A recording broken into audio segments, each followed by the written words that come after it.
Tujuan dibuatnya video ini adalah untuk memenuhi syarat luas mata kuliah pemodelan bisnis yang diempu oleh Ibu Sukmastianingsih. Di sini saya akan menjelaskan mengenai bisnis model kanvas dari rencana usaha saya, yaitu Teras Organika. Apa sih bisnis model kanvas itu? Bisnis model kanvas merupakan sebuah strategi manajemen yang disusun untuk menjabarkan ide juga konsep sebuah bisnis ke dalam bentuk visual. Secara sederhananya, definisi bisnis model kanvas itu kerangka manajemen untuk mempermudahkan dalam melihat gambaran ide bisnis dan juga realisasinya secara cepat. Model kanvas terdapat 9 elemen. Yang pertama yaitu customer segment, kedua ada value proposition, ketiga ada channels, keempat ada revenue streams, kelima key resources, keenam customer relationship, ketujuh key activities, dan kedelapan key partnership, dan kesembilan ada cost structure.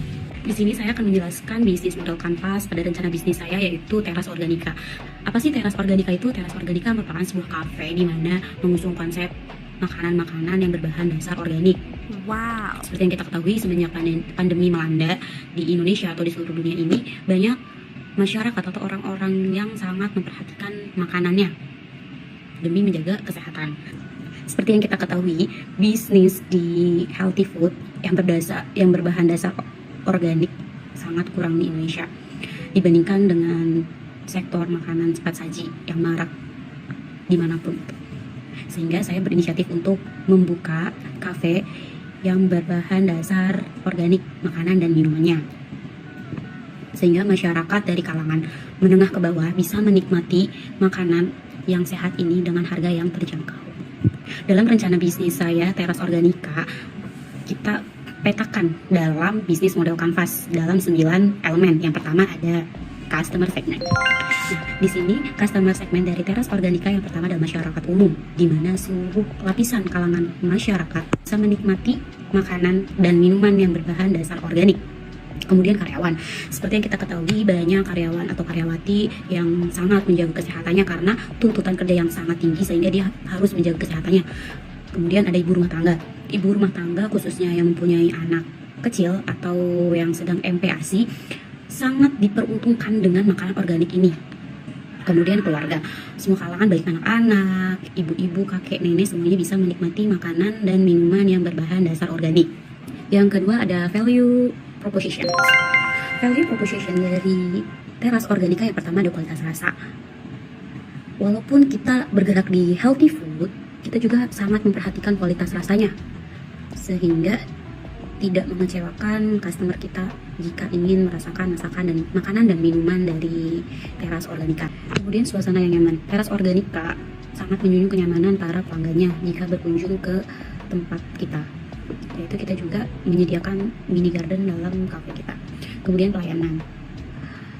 Seperti yang kita ketahui, dalam sebuah kafe atau rumah makan, pelayanan sangat berpengaruh kepada para pelanggan. Kemudian harga. Kita walaupun healthy food, kita juga ingin masyarakat dari kalangan menengah hingga ke bawah itu bisa menikmati makanan yang berbahan dasar organik. Yang terakhir, lokasi yang strategis. Dalam menjalankan sebuah bisnis, kita harus menentukan lokasi pembuatan bisnis kita tuh di mana. Kita harus memilih lokasi yang strategis agar mempermudah para pelanggan datang ke tempat kita. Yang ketiga ada channels.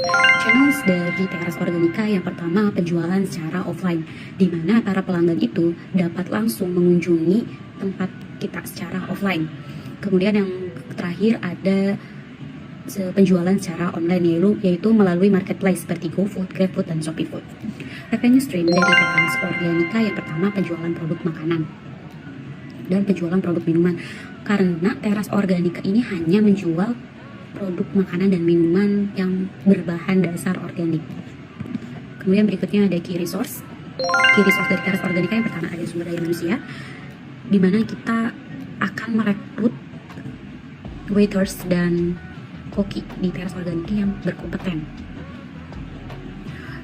Apalagi koki ya, kita sangat memperhatikan itu untuk mengolah makanan ini agar bercita rasa yang enak dan berkualitas. Kemudian tempat, kita juga akan menyediakan tempat yang sangat nyaman bagi para pelanggan.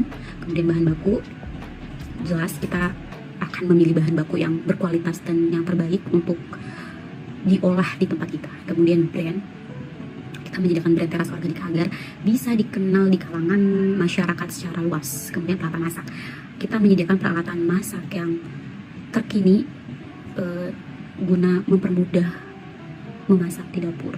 Berikutnya ada customer relationship. Yang pertama ada interaksi secara langsung. Interaksi secara langsung ini seperti kritik dan saran. Jika ada para pelanggan yang ingin menyampaikan kritik dan saran, itu bisa berinteraksi secara langsung dengan kita melalui telepon kita ataupun melalui sosial media kita. Kemudian kita juga memberikan diskon dan promo kepada para pelanggan kita. Selanjutnya ada apa aja sih aktivitas dari Teras Organika? Yang pertama, penyediaan bahan baku. Penyediaan bahan baku sangat penting bagi berjalannya sebuah bisnis ya, karena ini yang merupakan bisnis di bidang kuliner ataupun healthy food ini sangat amat memperhatikan penyediaan bahan baku, di mana kita akan memilih bahan baku yang terbaik dan yang berkualitas. Kemudian pengolahan bahan baku, kita juga sangat memperhatikan pengolahan bahan bakunya untuk diolah secara bersih dan higienis. Kemudian pelayanan juga kita harus menyediakan pelayanan kepada pelanggan itu dengan ramah. Kemudian ada penjualan dan pengiriman, kita melakukan penjualan melalui marketplace, penjualan secara langsung. Kemudian pengiriman juga kita bisa melalui marketplace juga, dan juga kita mempunyai kurir sendiri untuk mengantarkan makanan. Kemudian kita juga melakukan promosi secara offline dan online. Kalau misalkan promosi secara online, itu kita akan promosi produk kita atau bisnis Teras Organika ini dalam sebuah sosial media seperti Instagram, kemudian melalui TikTok, Facebook, dan Twitter. Kemudian secara online, gimana cara online? Nah, promosi secara online kita dengan mengikuti bazar-bazar yang ada, seperti kita berkontribusi dalam bazar kuliner, contohnya seperti itu. Yang selanjutnya ada key partners. Key partner pertama ada perusahaan marketplace seperti GoFood, Shopee Food, dan GrabFood. Kemudian ada event bazar. Kita seperti yang saya jelaskan sebelumnya, kita juga mengikuti event-event bazar kuliner untuk memperkenalkan produk kita. Kemudian ada supplier dan bahan baku. Supplier dan bahan baku sangat jelas merupakan partner dari sebuah bisnis kita yang kita jalankan.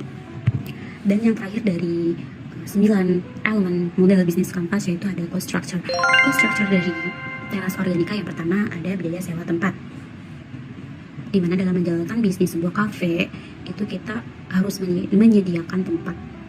Jadi kita ada biaya untuk sewa tempat, kemudian biaya bahan baku. Sangat jelas dalam sebuah bisnis di bidang kuliner kita mengeluarkan biaya dalam bahan baku, kemudian biaya tenaga kerja atau gaji karyawan. Kita juga harus menggaji koki, waiters, dan lain-lain dalam bisnis kita. Kemudian yang terakhir ada biaya operasional seperti biaya listrik, air, internet, dan lain-lain yang diperlukan dalam operasional bisnis Teras Organika. Mungkin itu saja penjelasan dari saya mengenai bisnis model kanvas dari rencana bisnis saya, yaitu Teras Organika. Kurang lebihnya mohon maaf. Wassalamualaikum warahmatullahi wabarakatuh.